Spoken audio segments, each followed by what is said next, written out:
Volume 5, Chapter 640, 5th of October, 1951.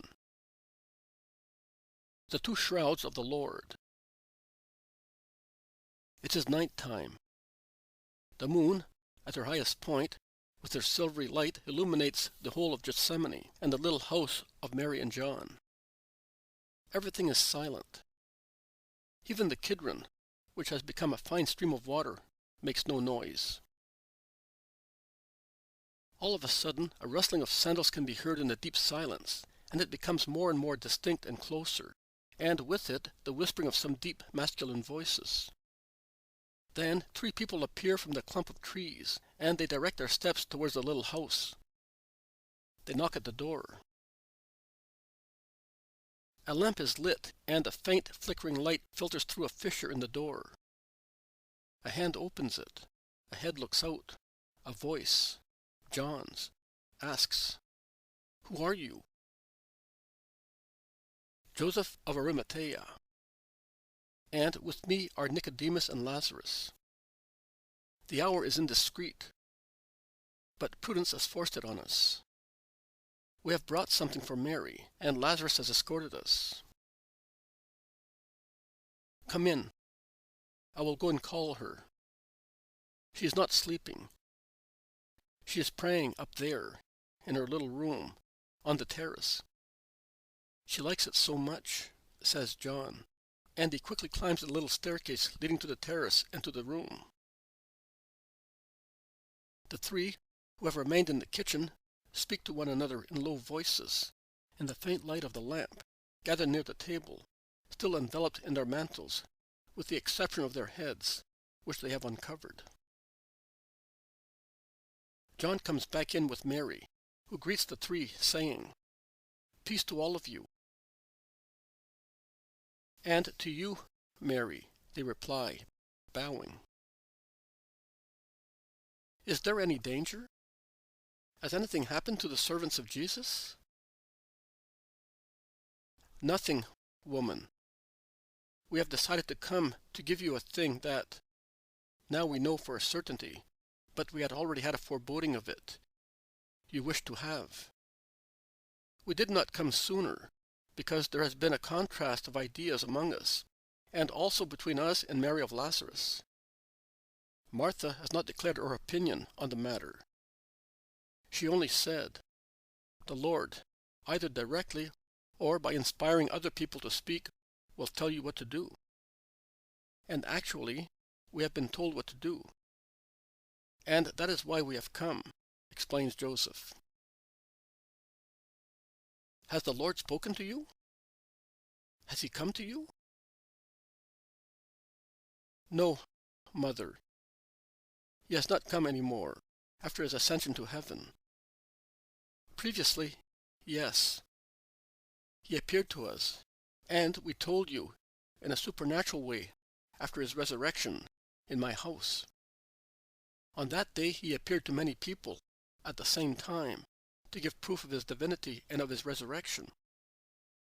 Then we have seen him again while he remained among men, but no longer in a supernatural manner, but as the apostles and disciples saw him," says Nicodemus, replying to her. "So, how did he show you the way you had to follow?" "Through the words of one of his favorites and successors." "Peter? I do not think so. He is still too frightened, both of his past and of his new mission." "No, Mary, not Peter, who, however, is really becoming more and more confident and, now that he knows for which purpose Lazarus has used the house of the supper room, has decided to begin regular agapes, and to celebrate the mysteries regularly on the day after each Sabbath. Because he says that that is now the day of the Lord, as on that day he rose from the dead and appeared to many people to confirm them in their faith in his eternal nature of God. There is no longer the Sabbath, as it has been for the Hebrews perhaps since the Shabuoth. There is no longer the Sabbath, because there is no longer the synagogue for Christians, but the church, as predicted by the prophets. But there is still, and there will always be, the day of the Lord, in memory of the man God, of the Master, Founder, Eternal Pontiff, after being the Redeemer of the Christian Church. So, from the day after the next Sabbath, there will be the agapes among Christians, and there will be many of them in the house of the supper room, which was not possible before, both because of the hatred of the Pharisees, priests, Sadducees, and scribes, and of the temporary dispersion of many followers of Jesus, shaken in their faith in him, and frightened of the hatred of the Judeans.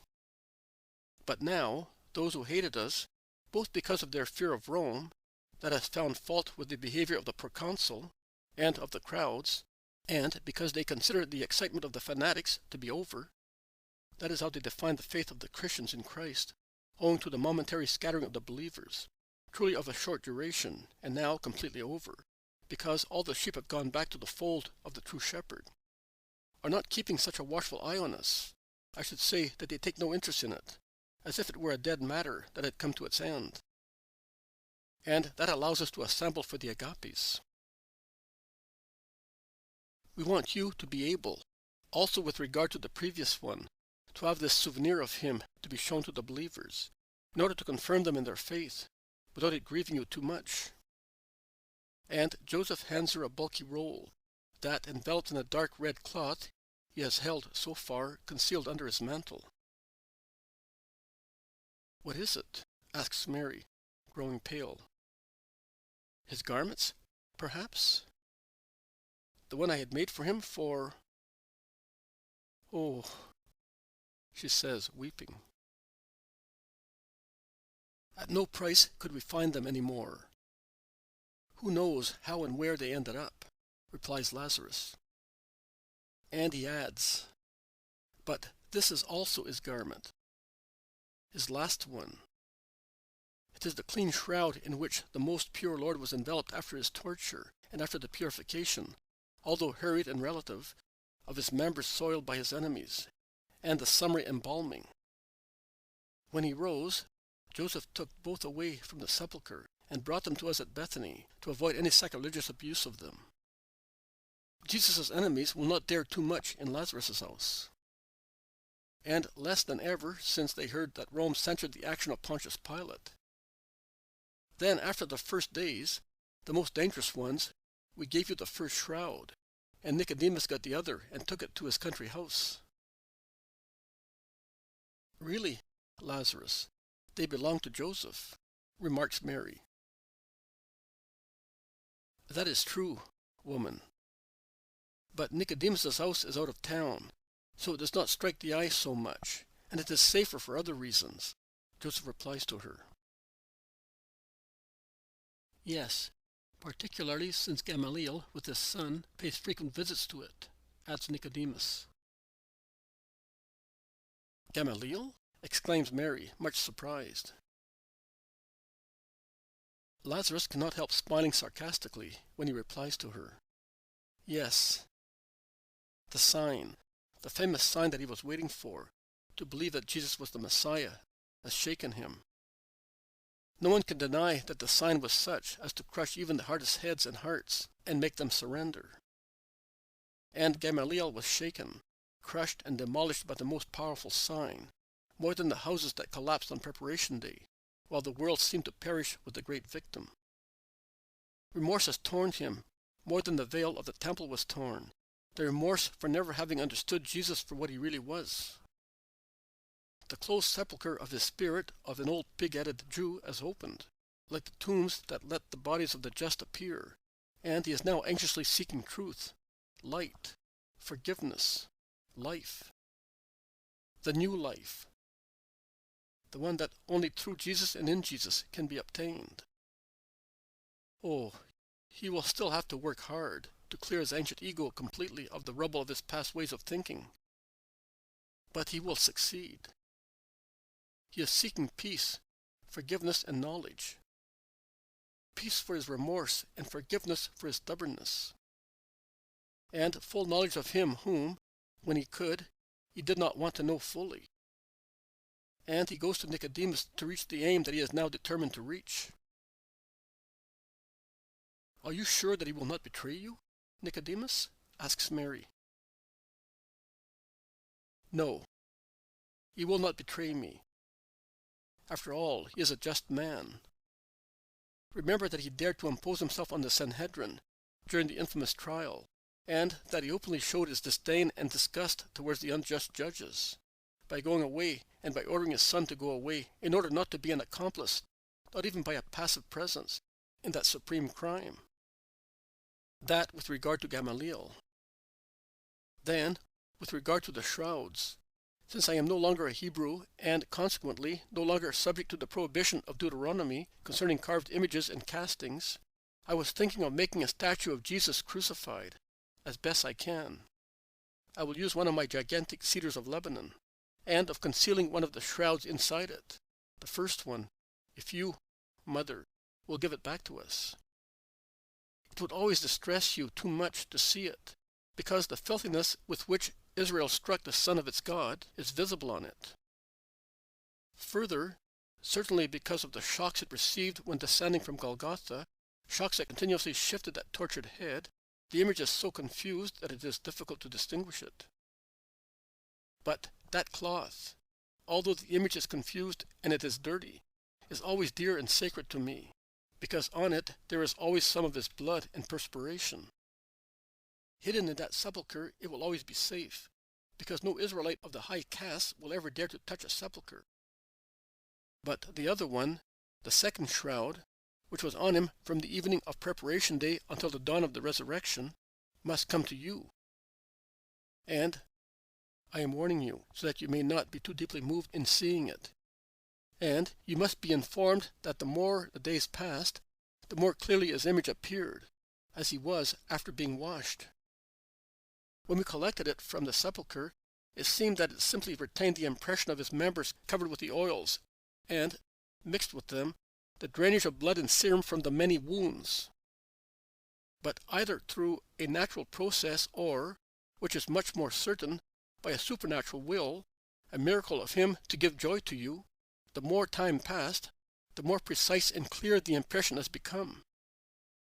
He is there on the cloth, handsome, imposing, even if wounded, serene, peaceful, also after so many tortures. Have you the courage to see it? Oh, Nicodemus, that was my supreme desire. You say that his appearance is peaceful.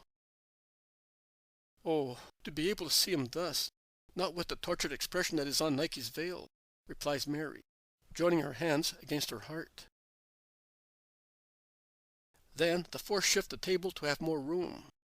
Then, as Lazarus and John stand on one side, Nicodemus and Joseph on the other, they slowly unfold the long cloth. The dorsal side appears first, beginning from the feet. Then, after the quasi-junction of the heads, the front side. The lines are very clear, and clear are the signs, all the signs of the scourging, crowning with thorns, rubbing of the cross, bruises caused by blows received or by falls, and the wounds of the nails and of the lance. Mary falls on her knees. She kisses the cloth. She caresses those impressions. She kisses the wounds. She is distressed, but visibly happy to be able to have that supernatural, miraculous image of him. When she finishes venerating it, she turns and says to John, who cannot be near her, compelled as he is to hold one corner of the cloth, "It was you who told them, John. You alone could tell them, because you alone were aware of this desire of mine." "Yes, Mother, it was I. And I did not even have time to inform them of your desire, that they agreed to it. But they have had to wait for a suitable moment to do so. That is, a very clear night, in order to be able to come without torches or lamps, and a period of time without the festivities that assemble crowds and notables here in Jerusalem and nearby places. And that out of prudence," explains Nicodemus. "And I have come with them for greater safety. As the owner of Gethsemane, I was able to come and see this place without shocking the eyes of anyone, commissioned to watch everything and everybody," says Lazarus, concluding. "May God bless you all. But you have spent the money for the shrouds, and that is not fair. It is fair, Mother. I, from the Christ, your Son, have received a gift that no money can buy. Life given back to me after 4 days in the sepulchre, and before that, the conversion of my sister Mary. Joseph and Nicodemus have had from Jesus the light, the truth, the life that does not die. And you, with your sorrow of a mother and your love of the most holy Mother for all man, have purchased for God not a cloth, but the whole Christian world that will always be greater and greater. There is no money that can compensate you for what you have given.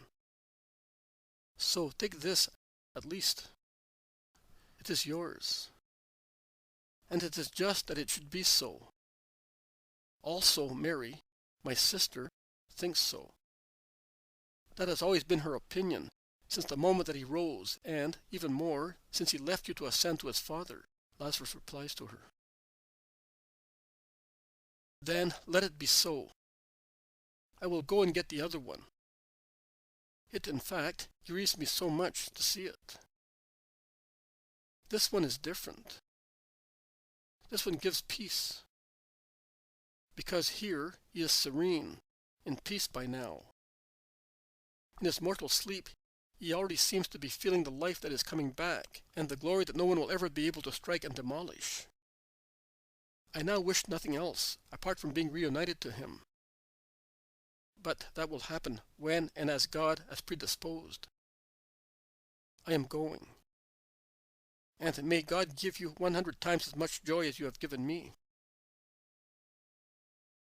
She takes the shroud reverently, after the four have folded it. She goes out of the kitchen and quickly climbs the little staircase. And she soon comes down again, and comes in with the first shroud, which she hands to Nicodemus, who says to her, May God reward you, woman. We are going now, as it is almost dawn, and it is wise to be home before its light spreads and people come out of their houses. The three venerate her before going out, and then, with quick steps, going back along the road by which they came, they go towards one of the gates of Gethsemane, the one closest to the Bethany road. Mary and John remain at the door of the little house until they seem to disappear.